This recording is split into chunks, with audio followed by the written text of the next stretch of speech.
She missed the most important exam of her life to keep a bleeding woman alive. 3 days later, her neighborhood shook as a private helicopter came for her. Tiana Mercer didn't expect her whole world to flip before sunrise, but that's exactly what happened on that stretch of road outside Bakersfield, California. She had been awake for nearly 20 hours, running on cold leftovers and cheap coffee, driving her old Honda down the empty 2-lane road she took every night after studying at the Kern Medical Library.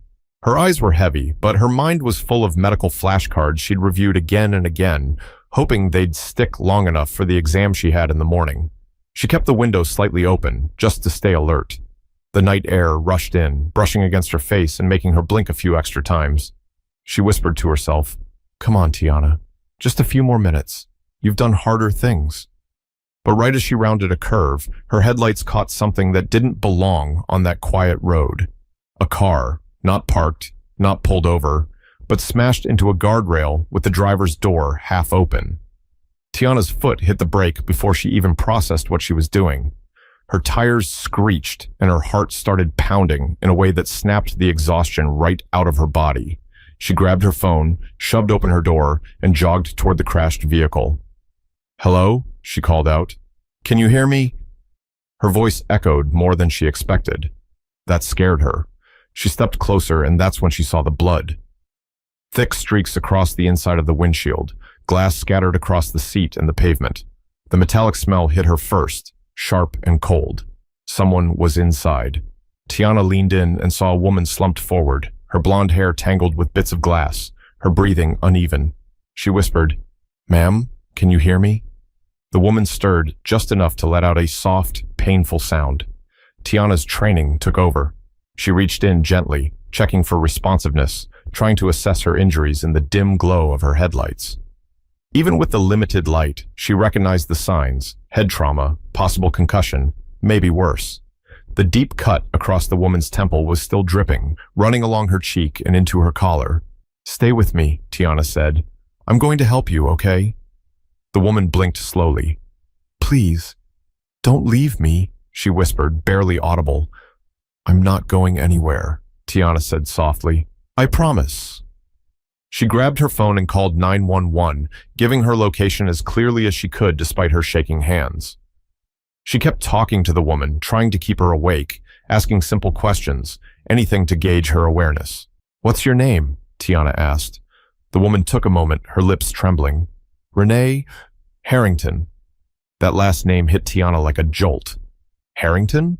As in the Harrington family? The billionaire tech founder from Los Angeles? She had seen the couple on TV once, accepting an award for humanitarian work, but she didn't have time to think about any of that now. Renee's breathing was uneven. Her pulse, though present, felt weak. Tiana pressed a hand gently against her neck to stabilize it. "Help is on the way," she said. "Keep looking at me." Renee's eyes fluttered. "I'm scared." "I know," Tiana whispered, "but you're not alone." Tiana reached into her backpack, pulling out a clean towel she always carried for late-night shifts, and wrapped it carefully around Renee's head, applying light pressure to slow the bleeding. It was the best she could do with what she had. As the minutes passed, Tiana felt her own fear rising. She knew enough about head injuries to understand how serious this was, and even though she tried to stay calm, one thought pushed its way into her mind. If help didn't arrive soon, this woman might not make it, but she didn't let that fear show. She stayed focused, steady, present. Sirens finally echoed in the distance, faint at first, then growing louder. Tiana exhaled for the first time in what felt like forever, but she didn't realize yet that the choice she made on that dark road would change the entire direction of her life. By the time the paramedics arrived and took Renee Harrington away, the adrenaline that had kept Tiana sharp began to fade. She stood on the side of the road, arms wrapped around herself, watching the ambulance lights smear across the dark sky. One medic had paused before climbing in, turning back to her with a look that was half shock, half respect. "If you hadn't stepped in," he said, "she wouldn't have made it. You saved her life tonight." Those words should have filled her with pride. Instead, they landed like a stone in her stomach. Because the moment the ambulance pulled away, the reality she'd been trying to ignore finally hit her. She had an exam in just a few hours. The exam. The one that determined whether she kept her scholarship. Without it, her entire future would slip right out of her hands. And she knew she wasn't going to make it on time. She drove home with her hands still shaking. Her neighborhood, an older area in Bakersfield with modest single-story houses and cracked sidewalks, was quiet when she pulled in. The streetlights flickered as she parked in front of her mother's house, a place she helped pay for with her part-time income and loans. Inside, the living room lamp was still on. Her mother, Janie Mercer, was dozing on the couch with a book on her lap. When the door clicked shut, Janie's eyes opened instantly. "Tiana, baby, you okay? You're home late." Late wasn't unusual, but the way Tiana stood there, frozen, drained, clothes stained with someone else's blood, was. Her mother jumped up. "What happened? Talk to me." Tiana took a breath, long and shaky. "I helped someone. There was an accident. A woman was hurt bad." Janae stepped closer. "Are you hurt?" "No, I'm fine," Tiana said. I did everything I could." Janae gently touched her arm. "Sit down. Tell me what happened." Tiana sank into the couch and explained everything. Finding the car, the injuries, the bleeding, the 911 call, the paramedics. Her mother listened without interrupting, her expression tight with worry, but filled with pride. "You did the right thing," Janae said quietly when she finished. Tiana nodded, but her eyes drifted to the clock on the wall. "My exam is in 3 hours." Janae closed her eyes for a moment, letting out a slow breath. She knew how much Tiana had sacrificed to get where she was. Years of grueling work, sleepless nights, skipped meals, and constant fear of falling behind. "You're still going to try to make it?" she asked gently. Tiana looked at the dried blood on her sleeves. She felt the ache in her muscles, the sting in her temples, the overwhelm clawing at her chest. "I don't know if I can," she said. "I don't even know if I should." Her mother took her hand. "You saved someone's life. That matters." "I know," Tiana said softly, "but saving someone won't pay for med school. It won't convince my professor to give me grace, and I can't lose that scholarship." Janae didn't have an answer for that. She squeezed Tiana's hand tighter. After a moment, Tiana forced herself up. "I need to at least try." She changed clothes, washed her face, tied her hair back, grabbed her keys, and walked out the door with her mother watching her silently from the hallway. The drive to campus felt longer than usual. Bakersfield College's Health Sciences building stood under bright lights as dawn crept in. The parking lot was nearly empty. Students trickled in one by one, some holding coffee, some holding stress, all preparing for the same exam she was supposed to be studying for. But Tiana didn't walk in with them. She stood by her car, staring at the building, feeling the weight of the night crushing her shoulders. She whispered, "Please, just let this work out." But hope wasn't enough. Because as soon as she stepped into the exam room and saw the clock on the wall, her heart dropped. She was too late. The proctor, Professor Halden, looked up sharply. "Ms. Mercer, the exam ended 20 minutes ago. You cannot enter." "I had an emergency," she tried to explain. "A woman was hurt, and I—" He raised a hand. "Rules apply to everyone." "But I helped save her. I did CPR, stabilized her neck, stopped the bleeding. The paramedics—" "This isn't the time." His tone was cold, final. "There are no makeups." Tiana stood there, speechless, her throat tight. She'd given everything, sacrificed everything, and it still wasn't enough. She walked out of the building with her chest burning, her vision blurry.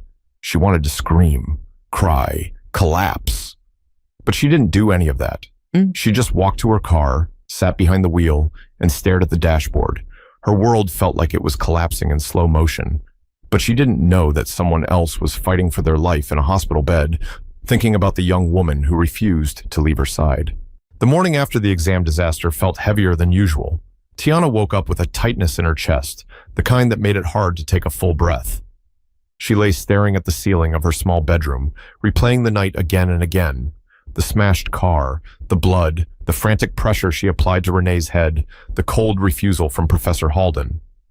She dragged herself out of bed and went to her nursing clinical shift at Adventist Health in Bakersfield, hoping work would distract her. But even during patient check-ins and chart updates, her mind kept drifting back to that moment she first saw Renee's car, half crushed against the guardrail. That sight was burned into her memory. Late that afternoon, as she was preparing discharge paperwork for an elderly patient, her phone buzzed on the counter. It was an unknown number. She stepped into the hallway and answered. Hello? A man's voice came through, quiet but steady. Is this Tiana Mercer? Yes. This is Dr. Sean Patel from Mercy Southwest Hospital. He paused before continuing. You're listed as the individual who assisted a patient last night, Renee Harrington. Tiana straightened. Is she okay? She's stable for now, he said. She had a severe concussion, a fractured rib, and significant blood loss. The head injury was serious, very serious, but the care you provided before EMS arrival played a major role in her survival. We wanted to make sure you were informed. Tiana didn't speak right away. She felt something warm gather behind her eyes. Relief, fear, something complicated. Thank you for calling, she finally said. One more thing, Dr. Patel added. Her family has been trying to reach you. They're very grateful, expect a call. But Tiana wasn't sure she wanted one. She didn't help Renee to get praise or attention. She helped her because it was the right thing. She hung up and leaned against the wall for a moment, letting everything sink in. She saved someone's life. But saving her had cost her the only thing she'd been working toward for years. Work ended around sundown. She drove home slowly, her mind drifting back to that night once again. She remembered the way the moonlight hit the twisted metal of the car, the strange quiet of the road, the faint groan that made her heart jump. When she first approached the accident, she could barely make out the shape inside. She remembered calling out, "Ma'am, can you hear me?" and hearing only a broken whisper in return. She remembered the glass crunching under her shoes as she approached the door. She remembered how cold Renee's skin felt when she touched her cheek. That scared her more than anything, the cold. Tiana, Renee had murmured at one point, barely conscious. Don't leave. That sentence replayed over and over, even now. It stuck with her, pulling at something deep inside. Back in her room that night, Tiana sat cross-legged on her bed, laptop open, trying to email Professor Halden again. Her message was long, detailed, respectful. She explained everything as clearly as she could, hoping he might find an ounce of mercy, but his reply came 10 minutes later. Ms. Mercer, I cannot offer any exceptions to our policy. Missing the exam results in automatic failure. That was it. No sympathy, no acknowledgement of what she'd done. She shut her laptop and stared at her blank wall. Her mother knocked softly before stepping in. Baby, any luck? Tiana shook her head. I failed. Her mother came over and sat beside her. You saved someone. That's bigger than one test. But it's not bigger than med school, Tiana whispered, fighting to keep her voice steady. They'll take my scholarship. I'll have to retake the course. I don't know how I'm supposed to keep going without falling behind. Her mother placed an arm around her shoulders. You've come this far, and you're not alone. Something good will come out of this. Maybe not today, but someday. Tiana wanted to believe that. She tried to. She closed her eyes and replayed the accident again. Every sound, every breath, every second she fought to keep Renee awake. She didn't know why, but each time she replayed it, she felt the same thing. She wouldn't change a single decision she made that night, but life had a way of moving faster than she expected, and something was about to hit her life harder than she could imagine. Tiana didn't know it yet, but the moment she stepped out of her car that night, her entire future hinged on the choices she made in the next few minutes. The memory stayed sharp in her mind, every detail refusing to fade. She remembered jogging toward the wreck, the gravel biting into her shoes, her breath loud in her ears. The night was dark, but her headlights stretched just far enough to reveal the tangled mess of metal and broken glass. She pushed the door wider and crouched next to the woman inside. Ma'am, can you hear me? She said again. A soft sound came from the woman, barely more than a breath. My head... Okay, I'm here. My name is Tiana, she said, keeping her voice steady. I'm trained. I'm going to help you, all right? The woman blinked, her eyes glassy, unfocused. Blood dripped from a deep cut above her eyebrow, sliding down her cheek in thin, dark streams. Her blonde hair stuck to her face in streaks. She looked terrified. Tiana leaned in closer. What's your name? The woman swallowed shakily. Renee Harrington. Hearing that name still felt surreal, but in that moment, Renee wasn't a billionaire's wife. She was just a person dying on the side of a road. Okay, Renee, Tiana said softly. I need you to stay awake. Look at me, all right? Renee winced. It hurts. Everything hurts. I know, but I'm here with you. Tiana pulled off her sweater and folded it, pressing it gently against the open wound on Renee's temple.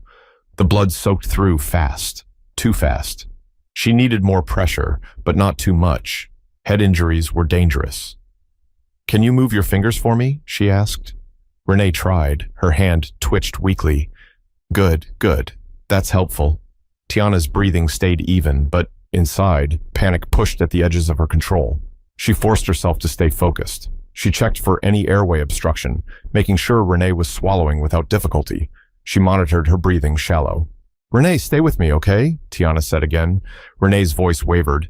Please don't leave. Never, Tiana whispered. Not until help gets here.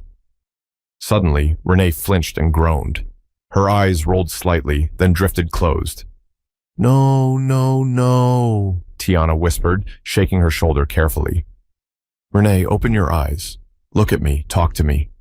Renee struggled. I'm so tired. I know, Tiana said, brushing the hair out of her face. But you have to fight. You have to stay awake. What's the last thing you remember before the crash? Renee blinked hard, trying to focus. I was driving back from Santa Clarita. I felt dizzy. I thought it would pass. Tiana's eyebrows tightened. Dizzy how? Like the road tilted. She had a head injury before she even crashed. That meant swelling. That meant time was running out. I'm calling for help, Tiana said, reaching for her phone. Her hands trembled as she dialed, Stay awake. Look at me, Renee. The dispatcher answered, and Tiana gave every detail she could. Location, visible injuries, level of consciousness. Her voice stayed level, but her heart thudded fast against her ribs. She needed them there now. Help is on the way, the operator said. Thank you, Tiana whispered before hanging up. She turned back to Renee, who was watching her with hazy, terrified eyes. You're not going to die tonight, Tiana said softly. Not on my watch. Renee's lips quivered. Why? Why are you helping me? Tiana gave a small smile. Because someone would have helped me if I were in your place. That's how it works. But it's dark. You're alone. I'm not scared, Tiana lied. Renee tried to breathe deeper but winced in pain. Her chest hitched awkwardly. Tiana's eyes darted down. A fractured rib, maybe more. Can you tell me if it hurts when you breathe? Tiana asked. Yes, right here. Renee pressed a hand to her left side. Tiana gently lowered her hand. Okay, but don't move. Just focus on me. Minutes felt like hours. Tiana kept pressure on the wound, checked Renee's pulse again and again, whispered encouragements to keep her conscious. Renee's breathing grew more shallow. Her skin turned cooler. Tiana swallowed hard. You have to stay awake. Renee, listen to me. Who's the first person you want to see when you get out of the hospital? Renee blinked. My husband, Grant. He'll be so scared. Good. Then stay awake for him. Look at me. Suddenly, Renee squeezed her hand weakly. I don't want to die. You're not dying, Tiana said, her voice breaking for the first time that night. You hear me? You're not. I'm not letting that happen. That's when the sirens hit her ears. Louder. Closer. Relief washed over her so fast her knees nearly buckled. Lights splashed across the road. The ambulance screeched to a stop. Paramedics ran toward them, dropping equipment as they approached. One knelt beside Tiana. What's her condition? Tiana gave a rundown. Injuries, consciousness, vitals, what she stabilized, how long she'd been bleeding. The man stared at her. You're a student? Yes. He shook his head, shocked. You did all of this alone? Yes. Well, you probably saved her life. Hearing it again didn't make it feel more real. She just stepped back as they lifted Renee onto the stretcher. Before they closed the ambulance doors, Renee forced her eyes open one more time. You saved me, she whispered. Tiana swallowed hard. Just get better. The doors shut, and the ambulance sped into the night. But Tiana didn't realize that saving Renee Harrington didn't end there. Someone else had been watching, and the consequences were only beginning. The morning after the crash, Tiana felt like she was moving through water. Every sound felt muted. Every step felt heavier. She sat at the edge of her bed, running her fingers over the dried scratches on her arms from the shattered glass. Her phone buzzed with messages from classmates asking how the exam went, but she couldn't bring herself to answer. Her future had slipped through her hands while she was kneeling on a cold road, trying to keep a stranger alive. By the time she made it downstairs, her mother was already in the kitchen, packing lunch for her younger brother. The smell of toast and eggs usually made the house feel warm. Not today. "Tiana," her mother said softly, "come sit." She joined her at the table, pressing her palms against her own forehead. "Did you sleep?" her mother asked. "A little. You're thinking about the exam." Tiana didn't answer. She didn't need to. Her mother sat beside her. "Did you hear anything back from your professor?" Tiana pushed her phone across the table. Her mother picked it up, read the message, and sighed. "He really said that?" "Yeah," Tiana whispered. "No exceptions."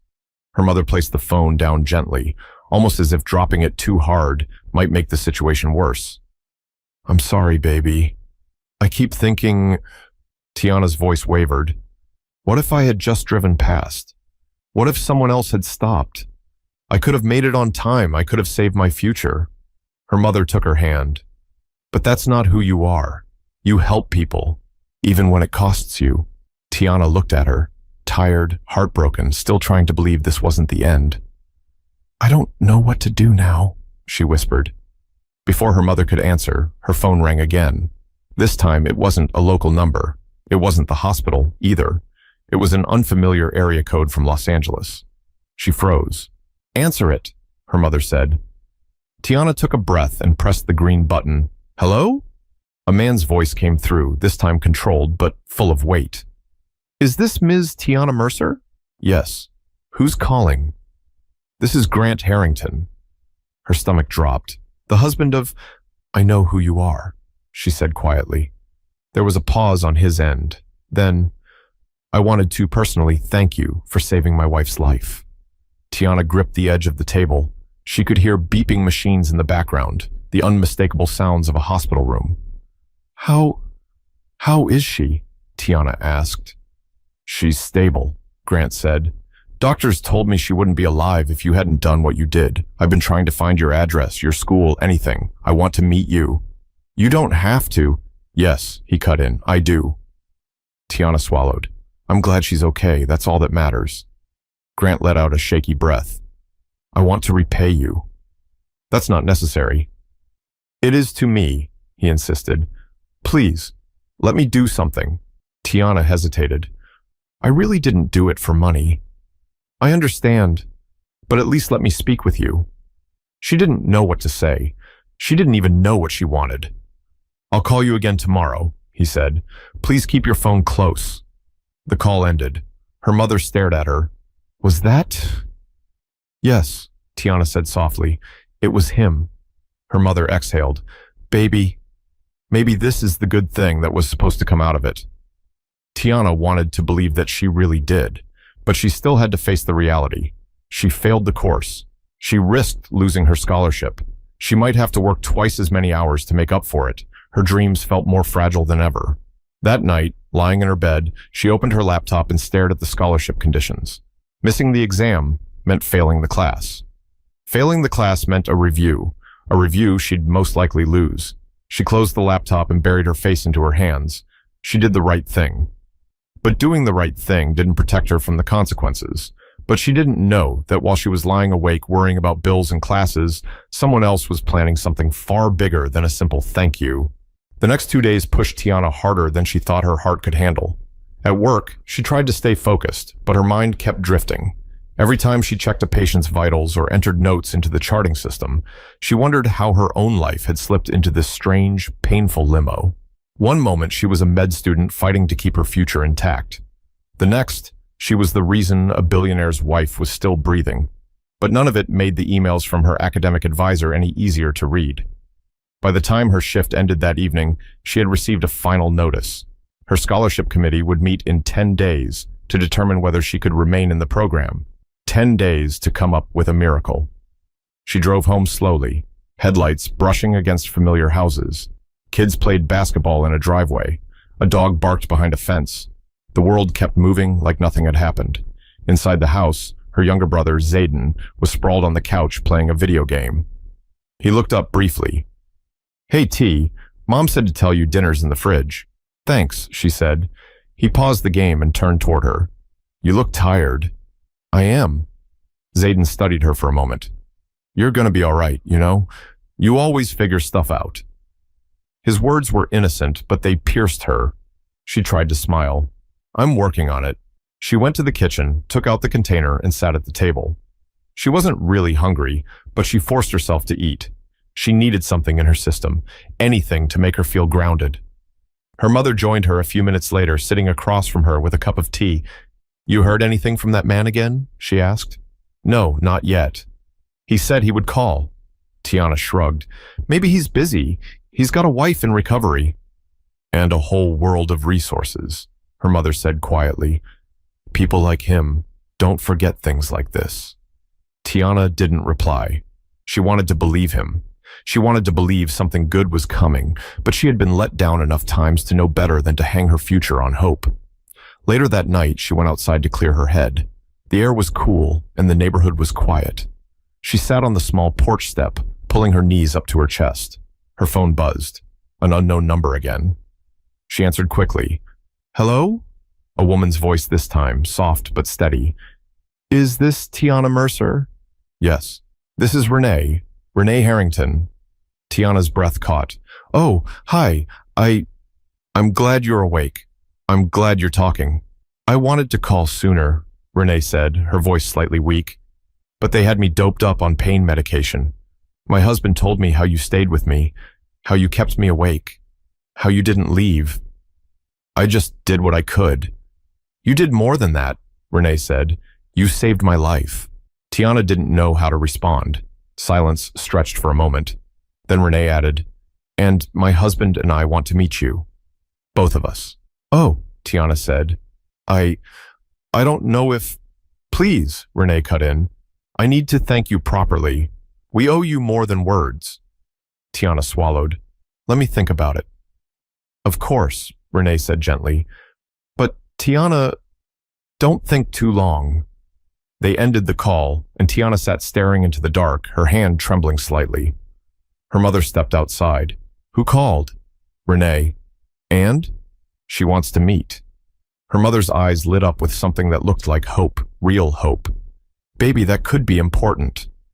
Maybe, or maybe I'm being naive. Her mother placed a hand on her shoulder. You act like good things don't happen to you. Tiana looked down. They usually don't. Well, her mother said softly, maybe this time is different. Before Tiana could respond, she heard a faint whirring in the distance, but she ignored it. Probably just trucks on the highway. She headed back inside, her mind buzzing. She saved a life. She lost her exam. She lost her scholarship. A billionaire's wife wanted to meet her. Her entire future was hanging in a strange balance she couldn't control. As she lay in bed that night, she whispered to herself, just let something, anything, go right. But something was already moving behind the scenes, and it was so much bigger than a phone call or an email, something that would reach her front yard louder than any promise she'd ever been given. The morning it happened, nothing felt unusual at first. Tiana woke up early, braided her hair back, and grabbed her scrubs from the chair where she'd tossed them the night before. She had another clinical shift, another day of trying not to think about the scholarship meeting looming over her. Her mother was already up, cooking eggs while humming softly. Zayden sat at the table, eating cereal straight from the bowl, like always. Tiana poured herself a cup of coffee and sat next to him. You going in early? Her mother asked. Yeah, Tiana said. Got a long shift today. Zayden looked up. You gonna be back in time for dinner? Maybe. I'll try. He shrugged and kept eating.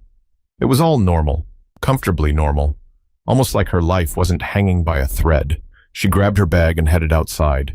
The sun was just rising, brushing the neighborhood in soft orange light.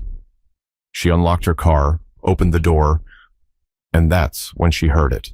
A deep, rumbling thump in the distance. Not like a truck, not like construction. Something heavier, something moving through the air. She turned around slowly. Her mother stepped out onto the porch. What is that? The neighbors began drifting out of their houses, shading their eyes, looking toward the sky. A dog barked 3 houses down. Tiana's heart started beating faster, though she didn't know why. The sound grew louder, closer. Zayden pushed open the screen door. Yo, is that a helicopter? Tiana looked up. A sleek, black aircraft was crossing over the row of houses, descending lower and lower. The wind from its blades blew dust and leaves across the street.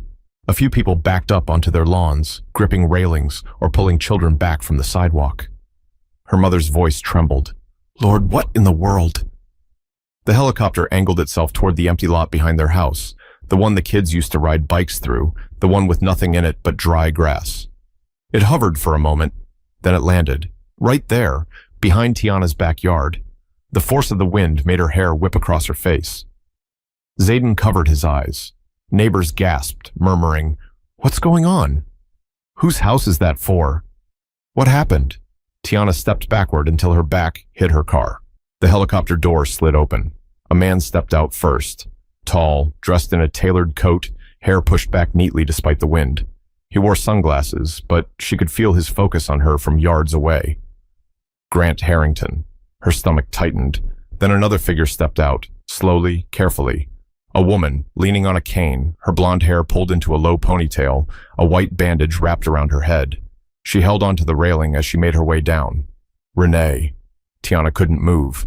Grant and Renee walked side by side across the lot, the neighborhood staring silently as they approached the Mercer house.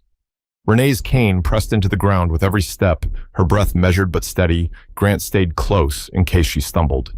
When they reached Tiana's yard, they stopped at the fence. Renee lifted her head. Her eyes found Tiana's. "You saved my life," Renee said, her voice carrying across the lawn. "And we're not leaving until we thank you properly." Tiana blinked, stunned. "You didn't have to come here." "We did," Grant said. "You gave my wife a chance to live. I can't repay that with a phone call." The neighbors whispered loudly behind their fences. Someone recorded the scene with their phone. Another person murmured, "Girl, what did she do?" While someone else answered, "She must have done something incredible." Grant stepped forward. "Tiana, I talked to your professors. I talked to your dean. I know about the exam." He paused. "And I know what their decision means." Tiana felt her throat tighten. I didn't want you to get involved in that." "But I am involved," Grant said, "because you didn't think twice to save my wife, and the system shouldn't punish you for that." Renee reached into her coat pocket and pulled out an envelope. She held it out with a trembling hand. "This is for you." "Phew," she said. "It's not charity. It's gratitude." Tiana didn't take it immediately. Her hands shook. Her mother stepped closer, placing a hand on her back. What is it?" Tiana finally asked. Grant answered, "It's a full scholarship, paid in full every year, every book, every fee, no expiration." He paused, then added, "And an open invitation for a summer internship at the Harrington Medical Research Institute." Tiana covered her mouth with her hand. Her mother gasped, tears forming instantly. Zayden shouted, "No way!" before running inside to tell it to God knows who. Renee stepped even closer. "You didn't just save me. You saved a wife, a mother, a family. I want you to finish your dream, because that night, you made sure I didn't lose mine." Tiana's eyes filled, her voice choked. I didn't expect anything." "We know," Renee said, "and that's why we're here." Grant placed a hand on his wife's shoulder and looked at Tiana with a seriousness that made the entire neighborhood fall silent. "People like you," he said, "deserve the world to show up for them the way they show up for others." Tiana finally took the envelope. Her hands trembled as she held it. Her mother wrapped an arm around her. Tears streamed down Tiana's cheeks as she whispered, "Thank you. Thank you both so much." Renee reached out, and Tiana gently took her hand, careful not to disturb the bandages. "You already paid us back," Renee said. "You gave me my life." Behind them, neighbors wiped their eyes. A few clapped, a few cheered. It was a moment almost too surreal to believe, but it was real, all of it. The helicopter blades started turning again, raising dust, wind, and the stunned murmurs of the neighborhood. Grant nodded once. "We'll be in touch soon." Renee smiled softly. "Take care of yourself, Tiana, and don't give up." Tiana stepped back as the couple returned to the helicopter. The blades whipped the air. The helicopter rose slowly, then lifted above the neighborhood, leaving a storm of dust swirling behind them. Tiana stood frozen, holding the envelope against her chest. Her mother whispered into her ear, "Baby, your life just changed." But nothing prepared Tiana for how much more it was about to change once she opened that envelope. For a long moment after the helicopter disappeared into the sky, the neighborhood stayed silent. Almost like everyone was trying to understand whether what they saw was real, Tiana stood in the middle of her yard, clutching the envelope so tightly her fingers started to ache. Her mother wiped her cheeks. "You gonna open it, baby?" Tiana nodded slowly and slid her thumb under the seal.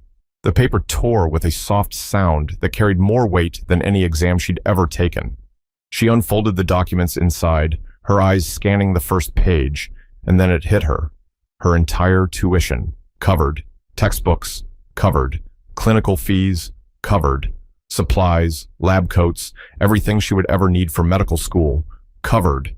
Even a small monthly stipend, so she wouldn't have to work herself into exhaustion just to survive the program. She read every line twice, then a third time, her breath trembling.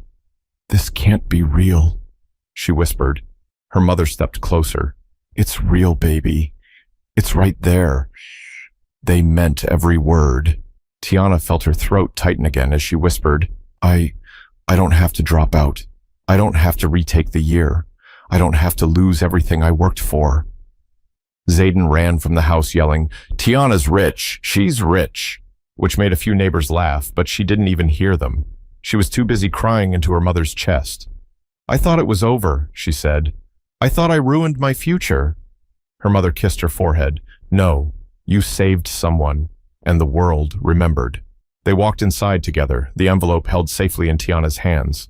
She sat at the kitchen table, the same table where she'd cried 2 days ago, and read through every page again. But something else was inside the envelope, a handwritten note. Her hands shook as she unfolded it. "Tiana, there are people who help because they feel obligated, and people who help because their heart tells them it's the right thing.